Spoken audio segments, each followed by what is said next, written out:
Bonjour, bienvenue dans ce vlog sur Naples, c'est la partie 2 de 3 vidéos, Sorrento, Naples et Pompéi, donc si vous n'avez pas vu la partie 1, je vous invite à aller la voir, elle est quelque part là, je crois. Sinon je vous souhaite une bonne vidéo, bisous. Bonjour. Bonjour. Vous avez bien dormi? Non. Bon, du coup là on s'est speedé, on va à la gare. Il va arriver de là-bas et on va là-bas. C'est bon, nous sommes dans le train.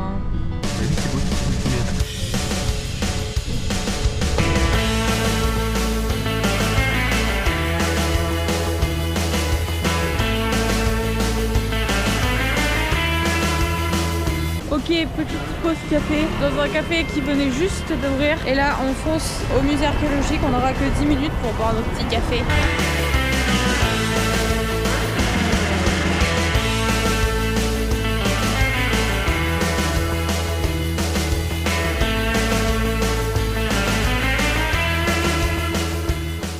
On n'avait pas le droit de filmer dans le musée, du coup, je vous ferai un petit reportage par les reportages du musée d'histoire de l'art.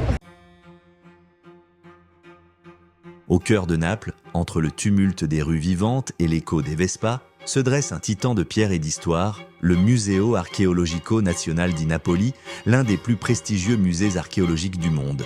Derrière ces murs majestueux, chaque pierre, chaque mosaïque, chaque statue semble murmurer des fragments d'un passé fascinant. Mais comment ce musée, véritable trésor d'antiquité, est-il devenu l'un des joyaux du patrimoine mondial ? Pour le comprendre, il faut remonter au XVIIIe siècle, une époque où la fascination pour les civilisations anciennes renaissait en Europe. Le musée a été fondé en 1777 par Ferdinand IV de Bourbon. L'idée, c'était de créer un espace pour abriter les trésors découverts à Pompéi et Herculanum, qui sont deux villes romaines ensevelies sous la cendre du Vésuve en 79 après JC. C'était une véritable obsession à l'époque, redonner vie à la grandeur de Rome. Mais le bâtiment lui-même avait déjà une longue histoire avant d'accueillir ces chefs-d'œuvre. Construit au XVIe siècle, il était d'abord destiné à accueillir l'université de Naples avant de devenir une caserne militaire. C'est en 1816 que le musée prend son nom actuel. C'est pas juste un lieu d'exposition, c'est un symbole de l'identité italienne naissante. Le musée abrite les plus importantes collections archéologiques d'Italie, notamment la collection Farnèse, qui est l'une des plus riches d'Europe. La collection Farnèse, transférée de Rome à Naples par Charles de Bourbon, est sans doute l'un des trésors les plus remarquables du musée. On y trouve des sculptures d'une beauté époustouflante, telles que le taureau Farnèse, une représentation magistrale d'une scène de la mythologie grecque. Lorsque l'on se tient devant le taureau Farnèse, on ressent la puissance de la pierre sculptée, la tension des muscles, l'agonie des figures. C'est une pièce unique, symbole du raffinement artistique romain. Mais l'essence même du musée bat dans ses collections pompéiennes et herculanéennes. Mosaïques, fresques, objets du quotidien, un voyage dans le temps stoppé net par la fureur du Vésuve. Les fresques de la Villa des Mystères sont particulièrement fascinantes. Elles représentent des rites initiatiques, probablement d'inspiration dionysiaque. Ces peintures racontent une histoire que nous essayons encore aujourd'hui de déchiffrer. En plus de ces trésors antiques, le musée abrite un cabinet des objets interdits, longtemps restés cachés. Une collection d'art érotique romain, jugée trop osée pour être montrée jusqu'au XXe siècle. Ce cabinet secret, c'est un témoignage des mentalités changeantes. Ce que les Romains considéraient comme naturel a été caché pendant des siècles. Et aujourd'hui, il attire des visiteurs du monde entier, curieux de découvrir cet aspect méconnu de l'Antiquité. Le Museo Archeologico Nazionale di Napoli, c'est bien plus qu'un musée. C'est une machine à voyager dans le temps, un sanctuaire des splendeurs passées qui continue d'inspirer, d'émerveiller et de raconter les histoires d'un monde perdu, mais jamais oublié. Bon, du coup, on a dû quitter le musée un petit peu plus tôt prévu parce que du coup, on avait que 2 heures dans le musée. Il faut qu'on fonce au truc suivant. Ils se sont pris à manger et je suis dégoûtée. J'avais pas vu qu'il y avait des trucs pour manger. Et là, on va à Complesso Monumentale di Santa Chiara. Je crois que c'est ça le nom.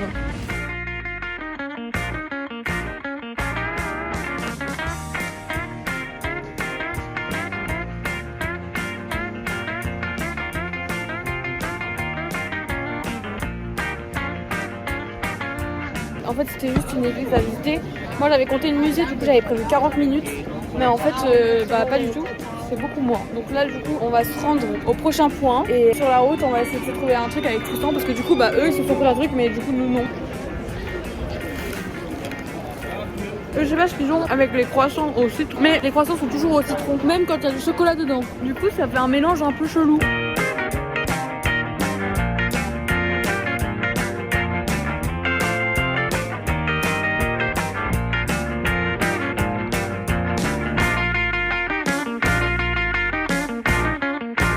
Nous sommes aux galeries souterraines. Un peu stressant parce qu'en fait c'est genre les souterrains mais c'est un peu serré. Je sais pas à quoi nous attendre sachant qu'il y a beaucoup de monde devant nous. Je viens de descendre des escaliers pendant longtemps. La visite elle est en anglais, je sens que je vais rien comprendre.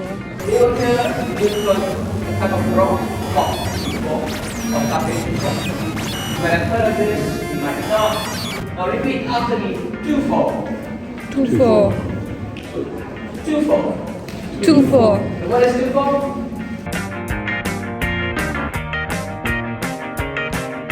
Ça y est, on est tous en ligne. On est parti pour passer dans un passage où on doit se mettre comme ça. On passe pas comme ça. C'est pas très classique.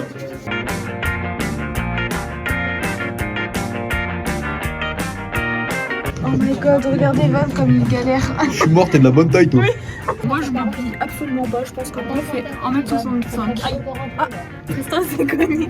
C'est donc ça la marche égyptienne. Ça y est, on y est. Evan il a pas compris le bail de passer en égyptienne marche. Je passe. Hein. Un peu serré mais je passe.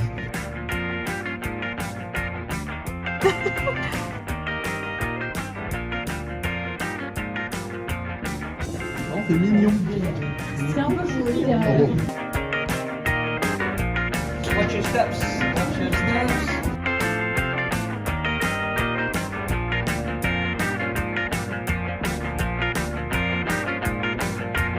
Bon, là du coup la visite elle continue à l'extérieur. On sait pas où on va mais le mec il a un drapeau et ça me fait beaucoup rire.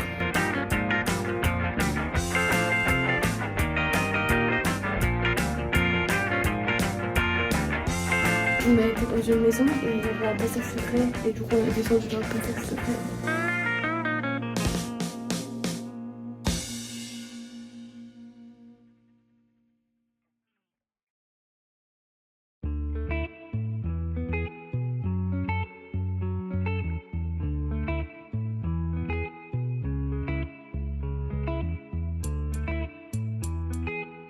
Bon, on vient de finir la chapelle San Severo et c'était vraiment décevant parce que oui, il y a le Christ voilé, c'est très stylé, mais déjà on peut même pas filmer ou prendre des photos ou quoi, et ça dure vraiment 2 secondes. Moi on m'avait dit 30 minutes minimum, on a payé 8 € pour juste voir une statue et ressortir. Donc on a gagné 15 minutes sur notre programme et là du coup on est en train de speeder pour aller prendre un bus pour aller à la prochaine étape qui est la Galleria Borbonica qui est la visite guidée dans 45 minutes.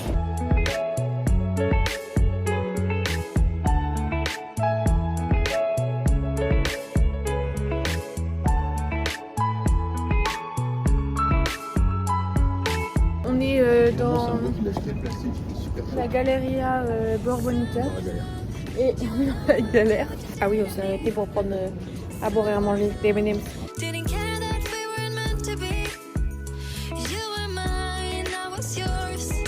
Autre chose, bah y'a rien.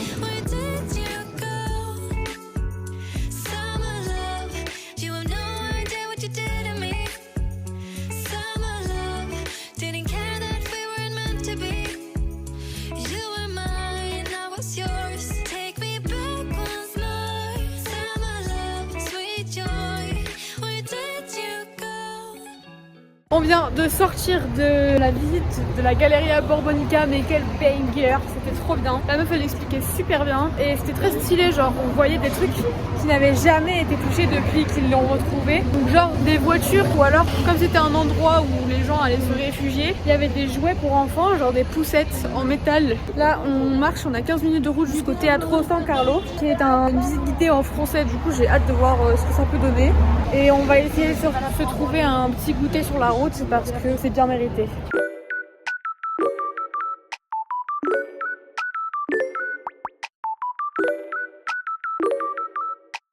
On est en train de prendre un café. Moi j'avoue je sais pas ce que j'ai, c'est une espèce de crème. Mais c'est super bon. Eux ils ont pris des cafés froids, eux ils ont pris des cappuccinos. Mais en fait on galère parce qu'il n'y a rien pour ce soir, c'est genre au comptoir, mais il y a des gens derrière qui attendent leur commande. Et ils peuvent pas commander tant que nous on n'a pas fini, du coup là on est en train de speed pour manger.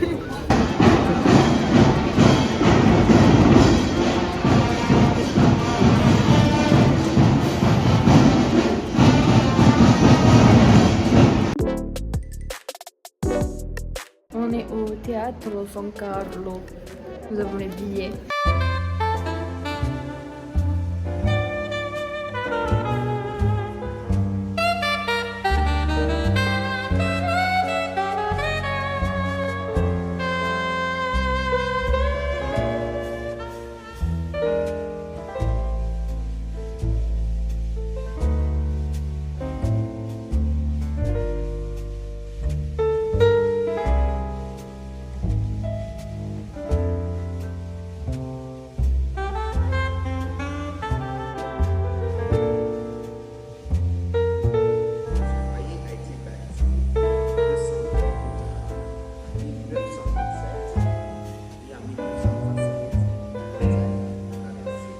Je pense qu'on peut largement dire que c'était ce qu'on appelle un banger, de l'anglais banger. Merci beaucoup.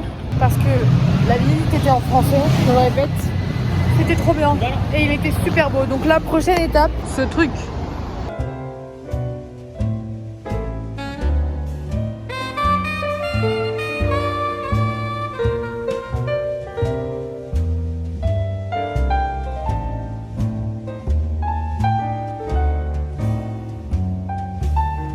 C'est incroyable. C'est trop beau. J'ose même pas imaginer ce que ce serait en pleine saison. Hein.